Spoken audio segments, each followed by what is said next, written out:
میرے سب سے بڑے اور بھاری ٹریکٹر چلا دیے جائیں، اس کی کچی جھونپڑی کو جڑ سے گرا کر وہاں سے اسے بالوں سے پکڑ کر دھکے دے کر ہمیشہ کے لیے نکال دیا جائے، کیونکہ وہ چھوٹی سی زمین چودھری حشمت کی بننے والی ایک نئی اور کروڑوں روپے کی فیکٹری کے سیدھے راستے میں آ رہی تھی۔ چودھری اس زمین پر اپنی فیکٹری کی لمبی چمنیاں کھڑی کرنا چاہتا تھا، جن کا زہریلا دھواں غریبوں کے پھیپھڑوں کو جلا دے اور اسے مزید بے تحاشا دولت کما کر دے، اور چودھری کسی بھی غریب اور لاوارث بیوہ کی وجہ سے اپنا کروڑوں روپے کا منافع اور نیا کاروبار خراب کرنے کا خواب میں بھی سوچ نہیں سکتا تھا۔ چودھری کا یہ انتہائی ظالمانہ اور بے رحم فیصلہ سن کر وہاں دربار میں کھڑے تمام غریب لوگوں کے دل خوف سے کانپ اٹھے۔ ان سب کو اس بے سہارا بیوہ سکینہ پر بہت ترس آ رہا تھا، کیونکہ سب جانتے تھے کہ چھوٹی سی زمین کے علاوہ اس دنیا میں اس بیوہ کا کوئی ٹھکانہ نہیں، لیکن موت کے ڈر اور چودھری کے خوف سے کسی ایک انسان کے ہونٹ بھی نہ ہلے اور کوئی بھی اس بیوہ کے حق میں بولنے کی ہمت نہ کر سکا۔ سب بت بنے کھڑے رہے۔ چودھری کے گنڈے فوراً اپنی خونی بندوقیں اور بھاری لوہے کے ڈنڈے اٹھا کر حویلی سے باہر نکل گئے تاکہ اپنے آقا کے حکم کی تعمیل کر سکے۔ اگلی صبح جب سورج پوری شدت سے آسمان پر چمک رہا تھا اور گرمی اپنے عروج پر تھی، چودھری حشمت کے درجن بھر ظالم اور مسلح گنڈے دو بہت بڑے اور بھاری ٹریکٹر لے کر سکینہ کی چھوٹی سی زمین اور کچے آنگن میں پہنچ گئے۔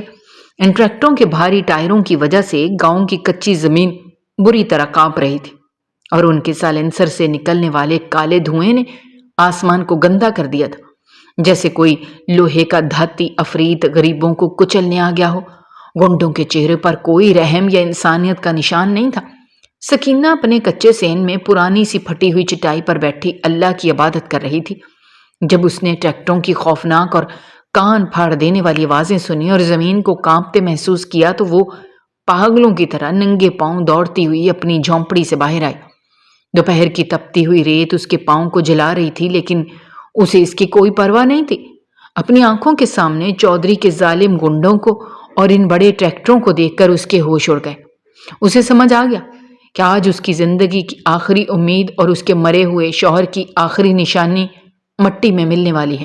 اس نے جلدی سے اندر جا کر غلاف میں لپٹا قرآن پاک اپنے کانپتے کمزور ہاتھوں میں اٹھایا اور بھاگ کر ظالم گنڈوں کے پیروں میں گر گئے۔ اس نے قرآن کا واسطہ دیا، اپنے بہتے ہوئے آنسوں سے ان گنڈوں کے جوتے دھو دیے، رو رو کر ہاتھ جوڑ کر منتیں کی کہ خدا کے لیے میری مہینوں کی محنت سے اگائی ہوئی کھڑی فصل مت اجاڑو۔ میں نے اس فصل کو پانی کی جگہ اپنے خون اور پسینے سے سینچا ہے۔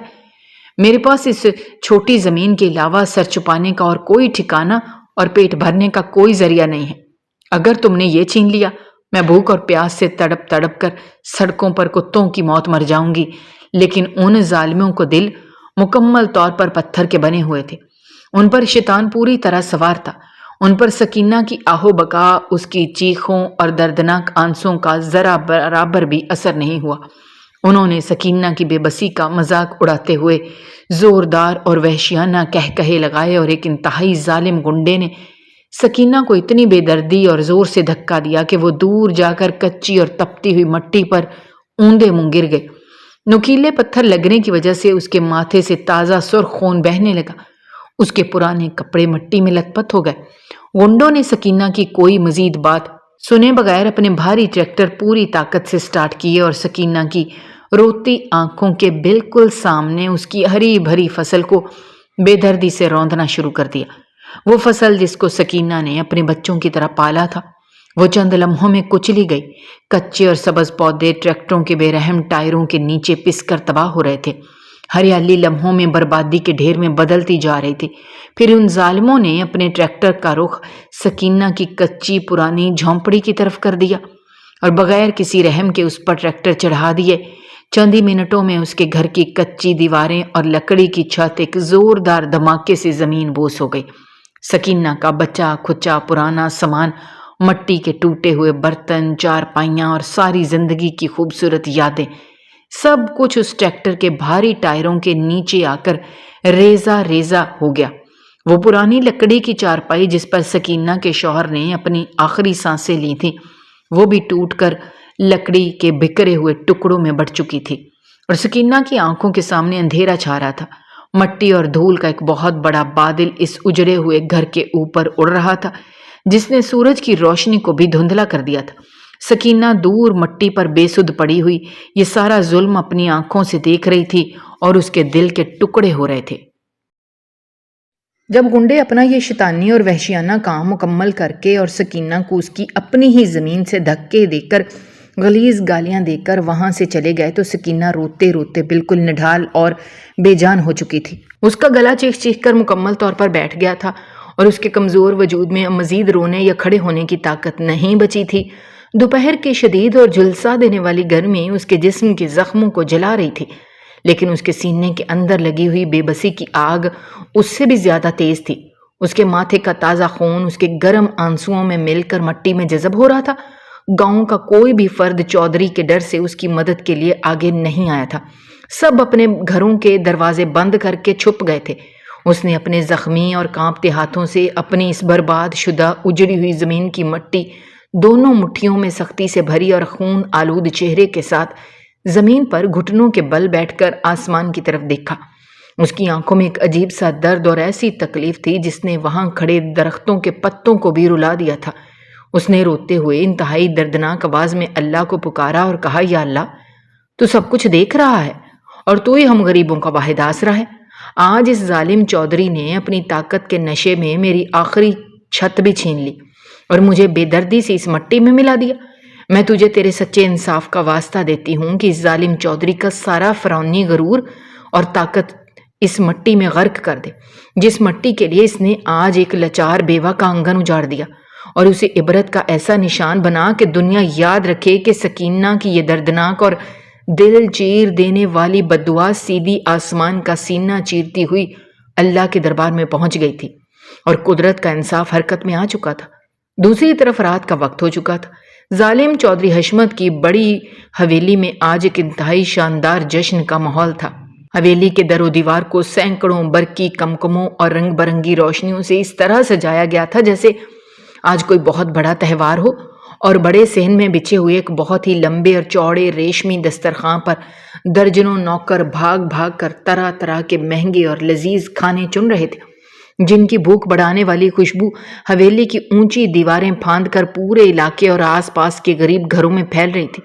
چودھری حشمت آج دن کے اجالے میں اس غریب اور بے بس بیوہ کی آخری زمین پر اپنا ظالمانہ اور کامیاب قبضے کی بے پناہ خوشی منا رہا تھا، اور اپنے مطلب پرست دوستوں چابلوس کارندوں کے جھرمٹ میں بیٹھا انتہائی رعونت اور اونچی آواز میں کہکہے لگا رہا تھا، اور اپنی طاقت، ظلم اور خوف کے قصے سنا سنا کر محفل کو گرم کر رہا تھا کہ کس طرح اس نے ایک لاچار عورت کے آنسوؤں کی پرواہ کیے بغیر اس کا گھر مٹی میں ملا دیا۔ اسے اس بات کی ذرا بھی پرواہ یا دل میں رتی برابر بھی ندامت نہیں تھی کہ گاؤں کے ایک انتہائی اندھیرے سنسان کونے میں وہ بے سہارا بیوہ کھلے آسمان کے نیچے بھوکی پیاسی زخمی حالت میں سردی سے کانپتے ہوئے اپنے اجڑے ہوئے گھر کے ملبے پر بیٹھی خون کے آنسو رو رہی ہے اور آسمان والے سے انصاف مانگ رہی ہے۔ اور اس انتہائی رنگین محفل اور جھوٹے جشن کے دوران چودھری کا اکلوتا اور شہر سے اعلیٰ تعلیم یافتہ جوان بیٹا تیمور بھی اپنے کمرے سے نکل کر آہستہ آہستہ قدم اٹھاتا ہوا وہاں آ گیا۔ تیمور کو اپنے سامنے محفل میں آتا دیکھ کر چودھری کا سینہ فخر اور تکبر سے مزید چوڑا ہو گیا۔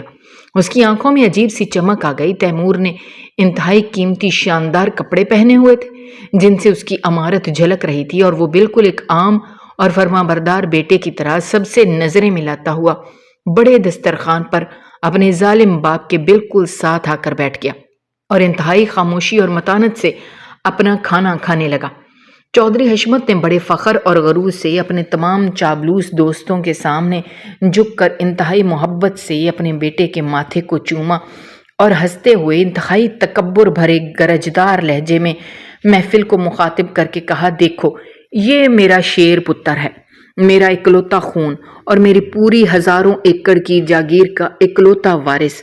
میں آج جو کچھ بھی کر رہا ہوں، جو بھی طاقت، دولت اور زمینیں اکٹھی کر رہا ہوں، وہ سب صرف اور صرف اپنے اس پیارے بیٹے کے روشن مستقبل کے لیے کر رہا ہوں، تاکہ میرے مرنے کے بعد یہ اس پورے علاقے کا بلا شرکت غیر بادشاہ بن کر راج کرے۔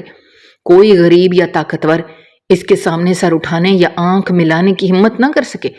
میں اس کے لیے پیسوں اور زمین کے ایسے انبار چھوڑ کر جاؤں گا کہ نسلیں یاد رکھیں گی کہ تیمور نے اپنے باپ کی یہ ساری باتیں سن کر ایک پرسکون اور خاموشی مسکراہٹ اپنے چہرے پر سجائی۔ اس نے اپنے باپ کی بات کا کوئی جواب نہ دیا، وہ بس خاموشی سے مسکراتا رہا اور اپنا کھانا ختم کرنے کے بعد انتہائی ادب سے اپنے باپ سے اجازت لے کر اپنے کمرے میں سونے کے لیے چلا گیا۔ رات کا پچھلا پہر شروع ہو چکا تھا۔ گاؤں پر انتہائی خوفناک اور گہرا اندھیرا چھا چکا تھا۔ چاند بادلوں کے پیچھے چھپ گیا تھا۔ آسمان پر اچانک کالے اور بہت گھنے بادل چھا گئے۔ بہت تیز آندھی چلنے لگی اور اس آندھی کی وجہ سے حویلی کے پرانے اور بڑے درختوں کی شاخیں زور زور سے ہلنے اور ایک دوسرے سے ٹکرانے لگی، جس سے عجیب و غریب آوازیں پیدا ہو رہی تھیں۔ آسمان پر زور زور سے گرجنے والے بادلوں اور کڑکتی ہوئی بجلی کی خوفناک آوازیں اس بات کا واضح اعلان کر رہی تھیں کہ آج رات کچھ بہت برا ہونے والا ہے۔ قدرت کسی ظالم سے حساب لینے والی ہے۔ تھوڑی دیر میں آسمان سے انتہائی تیز اور موسلا دھار بارش شروع ہو گئی، جس نے پورے گاؤں اور حویلی کو اپنی لپیٹ میں لے لیا۔ حویلی کے تمام پہرے دار، محافظ اور غنڈے شدید اور سرد ہوا سے بچنے کے لیے اپنی بندوقیں لے کر اپنے اپنے کمروں اور چھتوں کے نیچے چھپ کر بیٹھ گئے۔ حویلی کے بڑے صحن میں مکمل ہو کا عالم تھا اور موت جیسی خاموشی چھائی ہوئی تھی۔ اس خوفناک اور طوفانی رات میں ظالم چودھری حشمت اپنے بہت بڑے شاندار کمرے میں نرم و گداز ریشمی بستر پر انتہائی سکون اور بے فکری کی گہری نیند سو رہا تھا۔ کمرے کے اندر کا ماحول باہر کے طوفان سے بالکل مختلف اور بہت گرم تھا۔ اسے کسی بات کا کوئی ڈر نہیں تھا، کیونکہ وہ سمجھتا تھا کہ اس کی طاقت اسے ہر طوفان سے بچا لے گی۔ باہر چلنے والی انتہائی تیز آندھی اور موسلادھار بارش نے پورے گاؤں کو اپنی لپیٹ میں لیا ہوا تھا۔ آسمان پر بار بار کڑکتی بجلی کی ڈراؤنی اور کان پھاڑ دینے والی آوازوں کے بیچ میں اچانک چودھری حشمت کے اس بہت بڑے اور پرتعیش کمرے کی کھڑکی کا بھاری شیشہ تیز ہوا کے انتہائی زوردار اور بھیانک جھٹکے سے ٹوٹ کر پورے فرش پر بکھر چکا تھا۔ اس ٹوٹے ہوئے شیشے کے ٹکڑوں کے راستے باہر کے انتہائی سرد، تیز اور کاٹدار ہوا بارش کے پانی کی بچھاڑ کے ساتھ کمرے میں تیزی سے داخل ہو رہی تھی، جس نے کمرے کے اس گرم اور پرسکون ماحول کو یکدم سرد اور ہوا خوفناک کر دیا تھا۔ اور اسی سرد ہوا کے ساتھ ایک انتہائی لمبا چوڑا اور خوفناک کالا سایہ بھی کھڑکی کے راستے کمرے کے اندر داخل ہو چکا تھا۔ اس سائے کے بھاری قدموں کے نیچے شیشے کے نکیلے ٹکڑے کچلے جا رہے تھے اور کرچی کرچی ہو رہے تھے، لیکن وہ سایہ کوئی درد محسوس نہیں کر رہا تھا۔ اس سائے نے پورے جسم اور چہرے کو ایک بہت بڑی لمبی کالی چادر سے مکمل طور پر چھپایا ہوا تھا، جس کی وجہ سے اس کی کوئی بھی پہچان یا اس کی آنکھیں یا اس کے خد و خال ذرا بھی نظر نہیں آ رہے تھے، اور وہ کسی موت کے بے رحم فرشتے کی طرح انتہائی خاموشی سے قدم اٹھاتا ہوا سیدھا چودھری حشمت کی نرم اور آرام دہ چارپائی کے سرہانے آ کر اس کی طرف منہ کر کے بالکل سیدھا ایک کالے پہاڑ کی طرح کھڑا ہو گیا۔ شیشہ ٹوٹنے کی اس قدر زوردار آواز اور چہرے پر پڑنے والی سرد گیلی ہوا کے تھپیڑوں سے چودھری حشمت ہڑبڑا کر بری طرح گھبرا کر گہری پرسکون نیند سے جاگ اٹھا تھا، اور جیسے ہی اس نے اپنی چارپائی کے بالکل قریب اس گہرے خوفناک اندھیرے میں موت جیسے کالے سائے کو ایک بت کی طرح کھڑے دیکھا تو ایک لمحے کے لیے اس کا دل کی دھڑکن مکمل طور پر رک گئی۔ اس کا سانس اس کے حلق میں بری طرح پھنس گیا تھا۔ اس کے ماتھے پر سردیوں اور بارش کی اس ٹھنڈک کے باوجود پسینے کے موٹے موٹے قطرے چمکنے لگے۔ اسے لگا جیسے اس کا آخری وقت واقعی آ گیا ہے اور اسرائیل اس کی جان قبض کرنے کے لیے اس کے سرہانے آ پہنچا ہے۔ لیکن اس کا پرانا فرعونی غرور، اس کی ہوس اور برسوں کی طاقت کا نشہ ایک لمحے میں فوراً جاگ اٹھا، کیونکہ وہ اپنی ہی محفوظ اور درجنوں پہرے داروں والی حویلی میں کسی موت کے سائے سے ڈرنے والوں میں سے ہرگز نہیں تھا۔ اس نے انتہائی تیزی سے اپنے سرہانے کے نیچے نرم تکیے کے پاس چھپا کر رکھی ہوئی 2 نالی گولیوں سے بھری ہوئی خونی بندوق نکالی اور اس کا رخ سیدھا کالے سائے کے چوڑے سینے کی طرف کر کے انتہائی گرجدار تکبر اور غصے والی آواز میں مغلظات بکتے ہوئے، گالیاں دیتے ہوئے چیخ کر کہا، کون ہے جو آج اپنی موت کو خود آواز دے کر چودھری حشمت کی اس ناقابل تسخیر حویلی میں گھس آیا ہے؟ اور اسے انتہائی رونت بھرے جابرانہ انداز میں حکم دیا کہ ابھی اسی وقت